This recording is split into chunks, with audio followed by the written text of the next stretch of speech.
The New York Mets are in freefall, and it's a sight that's both shocking and heartbreaking for fans. With a 7-game losing streak and a once comfortable playoff position slipping through their fingers, the Mets are now teetering on the edge of disaster.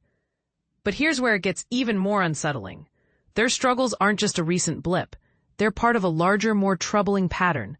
Just weeks ago, they were atop the NL East. But now they're clinging to a slim lead in the wild card race, with the Giants and Reds hot on their heels. And this is the part most people miss. Their collapse isn't just about bad luck. It's a perfect storm of pitching woes, injuries, and missed opportunities. Friday night's 8-3 loss to the Texas Rangers was a microcosm of their season. The game marked Jacob deGrom's emotional return to Citi Field, but the spotlight quickly shifted to rookie starter Jonah Tong, whose disastrous outing summed up the Mets' pitching struggles. The team's rotation, once a strength, has crumbled under the weight of injuries and underperformance. Remember when they were 4th in unit ERA in the first half?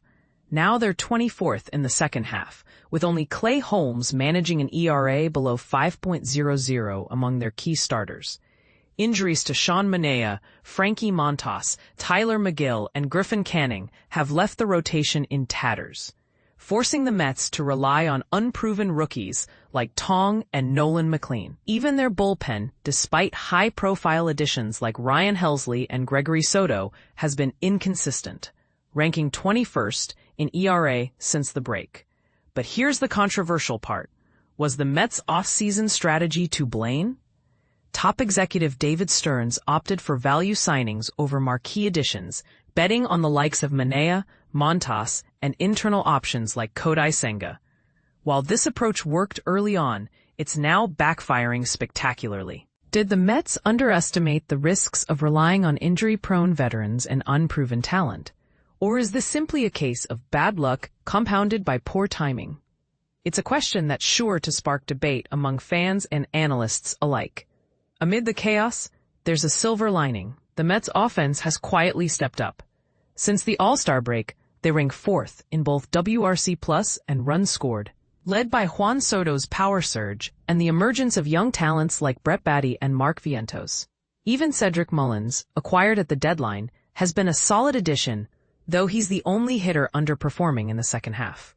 Yet their offensive resurgence has been overshadowed by the team's defensive lapses and pitching meltdowns.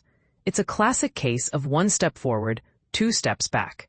With just 2 weeks left in the season, the Mets face a daunting schedule. They have 14 remaining games against opponents with a .502 win percentage, compared to the Giants' 15 games against weaker competition.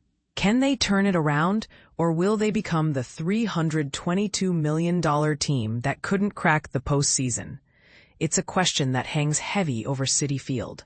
Manager Carlos Mendoza has hinted at more changes, but will they be enough? And here's a thought-provoking question for you. If the Mets miss the playoffs, who bears the most responsibility? Stearns for the off-season strategy, the players for underperforming, or the coaching staff for failing to adapt? One thing is certain. The Mets' fate will be decided in the next 14 games. Will they rise to the occasion, or will they become the latest cautionary tale in baseball? The clock is ticking and the pressure is on. What do you think? Can the Mets save their season, or is it too little, too late? Let us know in the comments.